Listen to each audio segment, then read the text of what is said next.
मित्र हो, edu Excel पब्लिकेशन्सच्या official यूट्यूबमध्ये तुम्हा सर्वांचं पुन्हा एकदा स्वागत आहे. तर मित्र हो, आज आपण शिकणार आहोत कन्सेप्ट ऑफ हीट म्हणजे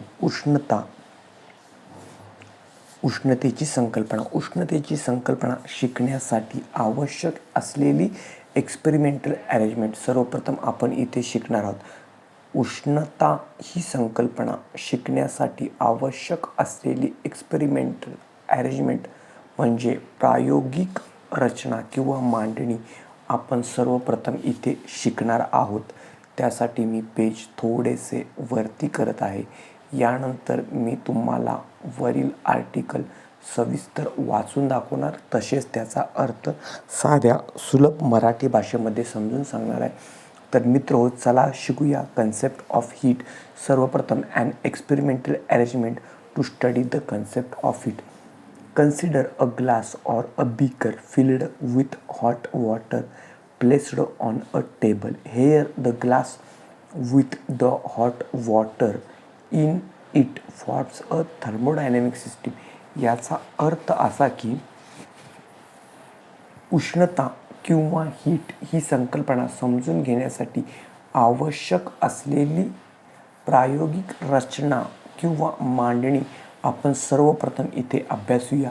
आकृतीत दाखवल्याप्रमाणे एका टेबलावरती एका काचेच्या ग्लासमध्ये गरम पाणी हे भरून ठेवलेले आहे व काचेच्या ग्लासमधील गरम पाणी म्हणजेच इथे आपण कन्सिडर केलेली थर्मोडायनेमिक सिस्टीम होय.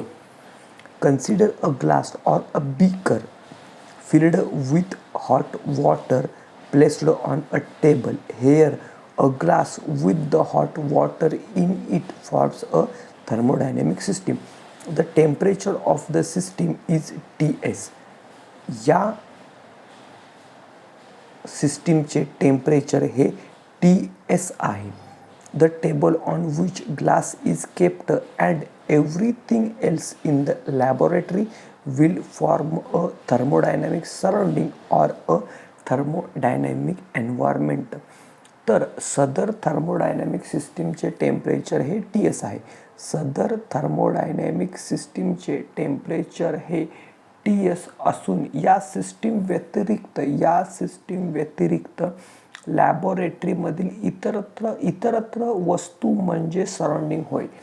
या सिस्टीम व्यतिरिक्त लॅबोरेटरीमधील इतर वस्तू म्हणजे सराउंडिंग होय. Let the temperature of the surrounding environment is Te आणि या थर्मोडायनेमिक सराउंडिंगचे तापमान हे Te इतके आहे. पुढे आपण याच्याशी रिलेटेड थेरी अभ्यासणार आहोत व यासाठी मी पेज हे थोडेसे वरती करत आहे जेणेकरून या एक्सपेरिमेंटल अरेंजमेंट विषयी आपल्याला थेरी ही शिकून घेता येईल. Now as the beaker is filled with hot water.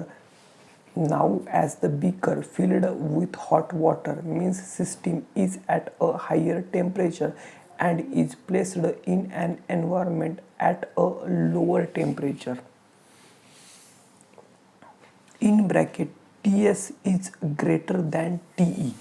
Now as the beaker filled with hot water म्हणजे system is at a higher temperature and is placed in an environment which is at a lower temperature. काचेच्या बीकरमध्ये ठेवलेले गरम पाणी म्हणजे system होय आणि ही system उच्च तापमानाला असते. तसेच त्या सिस्टीमच्या सभोवतालचे इतरत्र वस्तू म्हणजे एन्व्हायरमेंट यांचे तापमान हे सिस्टीमच्या तापमानापेक्षा कमी असते. Ts is greater than Te. Why Ts is greater than Te? कारण काचेच्या ग्लासमधील पाणी हे गरम आहे. Ts is greater than Te. There will be a spontaneous flow of energy from the system which is at a higher temperature towards an environment which is at a lower temperature. या वाक्याचा अर्थ समजून घेऊया.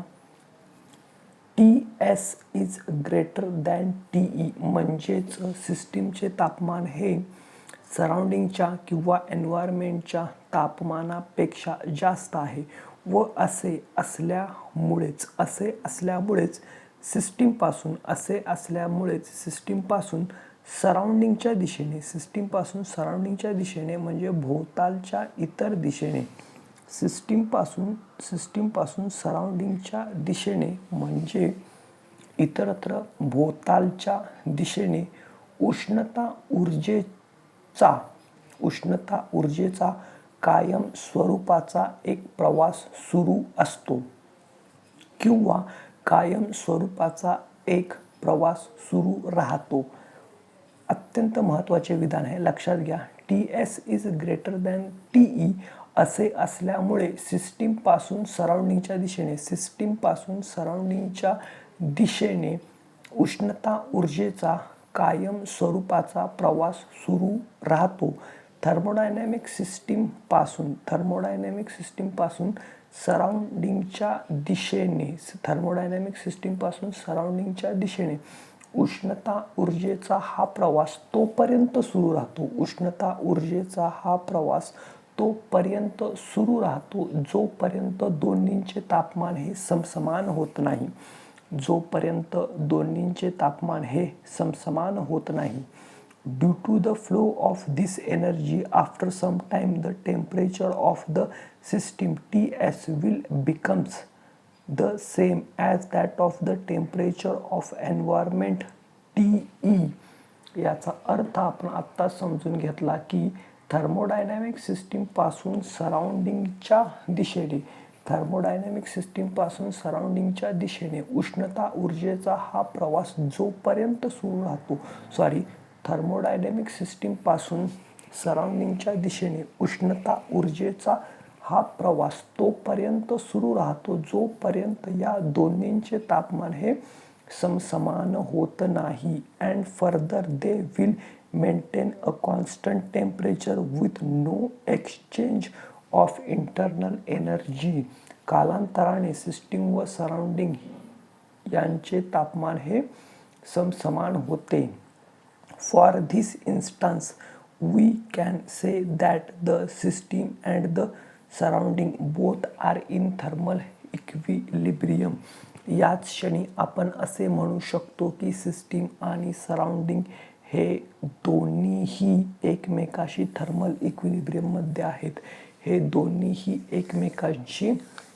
Thermal इक्विलिब्रियममध्ये आहेत. वरील विधानाचा पुन्हा एकदा किंवा वरील थेअरीचा पुन्हा एकदा मराठीमध्ये अर्थ समजून घेण्याचा प्रयत्न करूया. TS इज ग्रेटर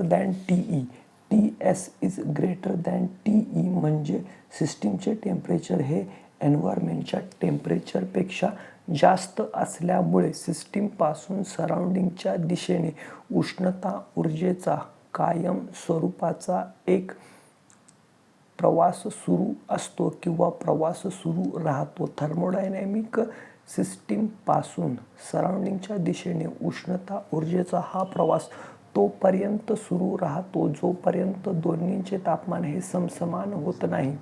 कालांतराने सिस्टीम व सराउंडिंगचे तापमान हे समसमान होते. याच क्षणी आपण असे म्हणू शकतो की सिस्टीम आणि सराउंडिंग हे एकमेकांशी थर्मल इक्विलिब्रियममध्ये आहेत. म्हणजेच सिस्टीम व सराउंडिंग हे एकमेकांशी थर्मल इक्विलिब्रियममध्ये इंटरनल थर्मल एनर्जीच्या वहनामुळे येतात.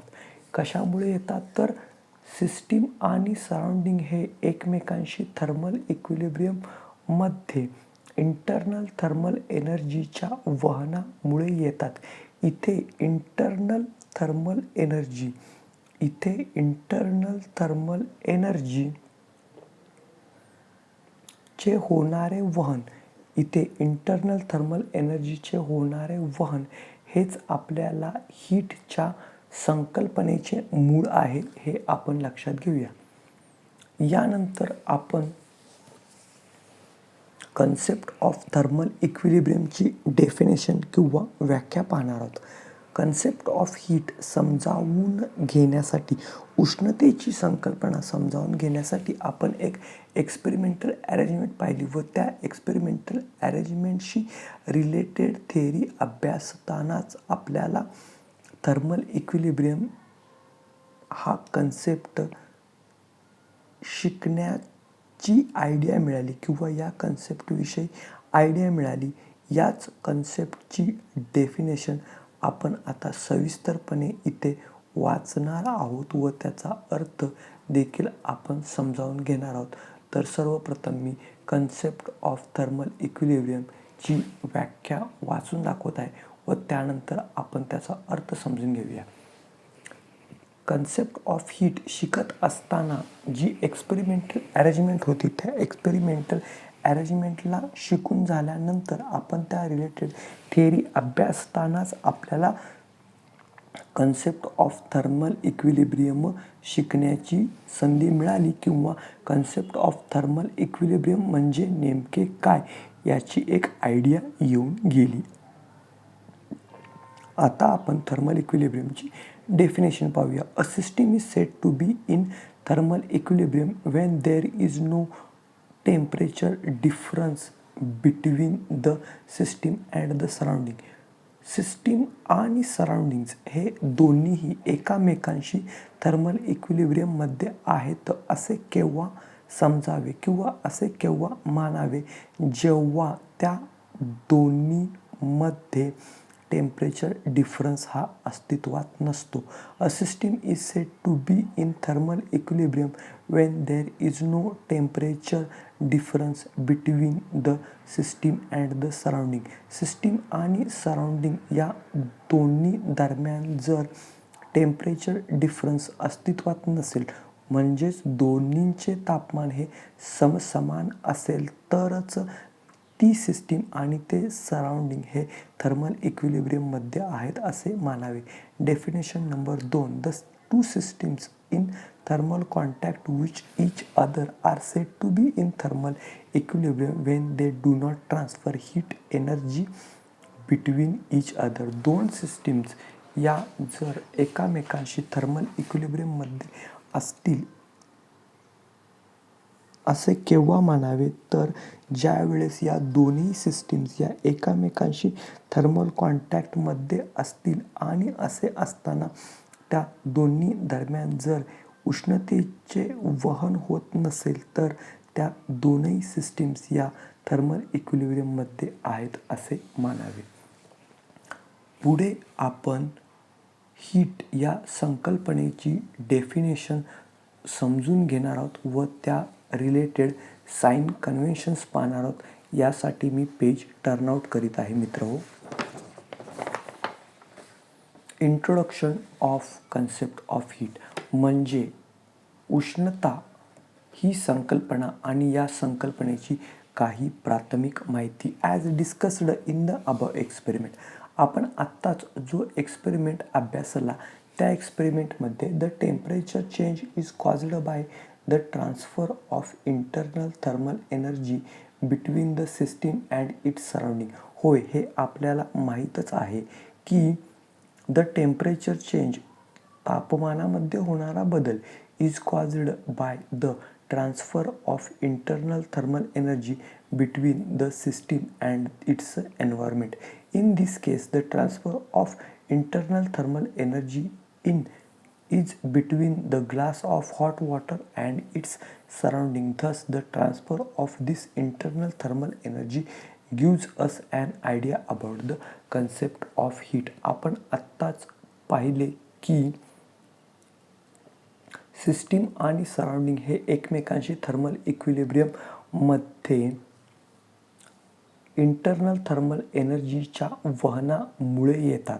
सिस्टीम आणि सराउंडिंग हे एकमेकांशी थर्मल इक्विलिब्रियममध्ये इंटरनल थर्मल एनर्जीच्या वहनामुळे येतात. इथे इंटरनल थर्मल एनर्जीचे होणारे वहन हे हीट या संकल्पनेचे मूळ आहे हे आपण लक्षात घ्यावे. Definition of heat. हीटची शास्त्रीय व्याख्या आपण आता वाचणार आहोत आणि समजून घेणार आहोत. Heat is a scientific term that describes internal thermal energy that is transferred from an object with a higher temperature to an object with a lower temperature as a result of a temperature difference. Thus, this transferable internal thermal energy is called as the heat. Internal thermal energy ही उच्च तापमान असलेल्या वस्तूपासून कमी तापमान असणाऱ्या वस्तूकडे प्रवाहित किंवा स्थानांतरित होत असते. इंटरनल थर्मल एनर्जीचे हे अशा प्रकारचे स्थानांतरण जास्त तापमान असलेल्या वस्तूपासून कमी तापमान असलेल्या वस्तूकडे तापमानातील याच फरकामुळे होत असते. हे आपण लक्षात घ्यावे. मी पुन्हा एकदा स्पष्टीकरण देत आहे. इंटरनल थर्मल एनर्जी ही उच्च तापमान असलेल्या वस्तूपासून कमी तापमान असणाऱ्या वस्तूकडे प्रवाहित किंवा स्थानांतरित होत असते. इंटरनल थर्मल एनर्जीचे हे अशा प्रकारचे स्थानांतरण हे जास्त तापमान असलेल्या वस्तूपासून कमी तापमान असलेल्या वस्तूकडे तापमानातील याच फरकामुळे होत असते. स्थानांतरित होणाऱ्या या इंटरनल थर्मल एनर्जीलाच हीट किंवा उष्णता असे म्हणतात. तर मित्रहो, स्थानांतरित होणाऱ्या याच इंटरनल थर्मल एनर्जीला हीट किंवा उष्णता असे म्हणतात. पुढे आपण हीटिंग प्रोसेस किंवा हीट प्रोसेसची डेफिनेशन पाहणार आहोत आणि तिचा अर्थ समजून घेणार आहोत. आणि त्यानंतर आपण शिकणार आहोत की sign convention for the transfer of internal thermal energy. Sign convention for the transfer of internal thermal energy. मित्र हो, the process of internal thermal energy transfer from a high temperature object to a low temperature object is called as the heating process. Heating process म्हणजे नेमके काय, तर internal thermal एनर्जीचे होणारे वहन. Internal thermal एनर्जीचे होणारे वहन कुठून? हाय टेम्परेचर ऑब्जेक्टपासून ते लो टेम्परेचर ऑब्जेक्टपर्यंत. आणि याच क्रियेला हीटिंग प्रोसेस असे म्हणतात. तर ज्या क्रियेमध्ये इंटरनल थर्मल एनर्जीचे वहन हे हाय टेम्परेचर ऑब्जेक्टपासून लो टेम्परेचर ऑब्जेक्टपर्यंत होत असते किंवा घडत असते, त्याच प्रोसेसला हीटिंग प्रोसेस असे म्हणतात. मित्रहो, कन्सेप्ट ऑफ हीट समजून घेतल्यानंतर आपण हीट विषयक काही साइन कन्व्हेन्शन्स पाहणार आहोत. Under the title sign convention for the transfer of internal energy. आता ज्या इंटरनल एनर्जीचे वहन होते त्याच इंटरनल एनर्जीला हीट असे म्हणतात. If the internal thermal energy flows in to the system from the surrounding. सिस्टीममध्ये आणि सराउंडिंगपासून जर इंटरनल थर्मल एनर्जीचे वहन होत असेल तर then the quantity of internal thermal energy is said to be positive. In other words, heat received by the system is positive Q. If the internal thermal energy flows into the system from surrounding. Internal thermal एनर्जीचे वहन हे सिस्टीमपासून जर सराउंडिंगपासून जर सिस्टीममध्ये होत असेल. If the internal thermal energy flows in to the system from surrounding, म्हणजे इंटरनल थर्मल एनर्जीचे वहन किंवा प्रवास हा सराउंडिंगपासून सिस्टीमकडे होत असेल तर त्या थर्मल एनर्जीच्या क्वांटिटीला पॉझिटिव्ह असे मानावे. In other words, heat received by the system is equal to positive Q. इथे heat received by the system is equal to positive Q असे मानण्यात आलेले आहे. कारण सिस्टीम जी आहे ती कमी तापमानाला आहे आणि एन्व्हायरमेंट किंवा सराउंडिंगचे जे तापमान आहे ते उच्च आहे. सराउंडिंगचे तापमान हे उच्च असल्यामुळे सराउंडिंगपासून सिस्टीमकडे होणारा इंटरनल थर्मल एनर्जीचा प्रवास हा पॉझिटिव्ह क्यू मानावा. या विरुद्ध इंटरनल थर्मल एनर्जीचा प्रवास हा जर सिस्टीमपासून सराउंडिंगकडे होत असेल तर तो निगेटिव्ह मानावा. लक्षात घ्या मित्र, if the internal thermal energy flows from the system to the surroundings then the quantity of internal thermal energy is said to be negative. म्हणजेच जर इंटरनल थर्मल एनर्जीचा प्रवास हा सिस्टीमपासून सराउंडिंगकडे होत असेल तर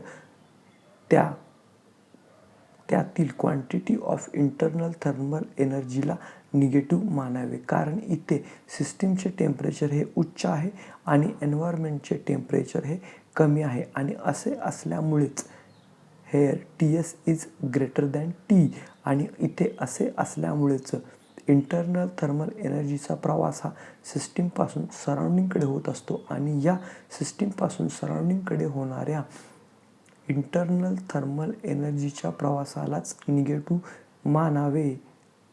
in other words, heat rejected or given up by the system is equal to negative Q. Heat rejected by the system is equal to negative Q. तर मित्र हो, आज आपण इथे कन्सेप्ट ऑफ हीट समजून घेत असताना या टायटल अंतर्गत बऱ्याच गोष्टी शिकलेलो आहे. सर्वप्रथम आपण हीट ही संकल्पना शिकण्यासाठी आवश्यक असलेल्या एक्सपेरिमेंटल अरेंजमेंटची माहिती जाणून घेतली, त्याविषयक थेअरी शिकलो आणि ही थेअरी शिकत असतानाच आपल्याला थर्मल इक्विलिब्रियम ही संकल्पना कळाली. पुढे आपण तिची व्याख्या आणि त्या रिलेटेड आवश्यक असणारी थेअरी देखील शिकलो.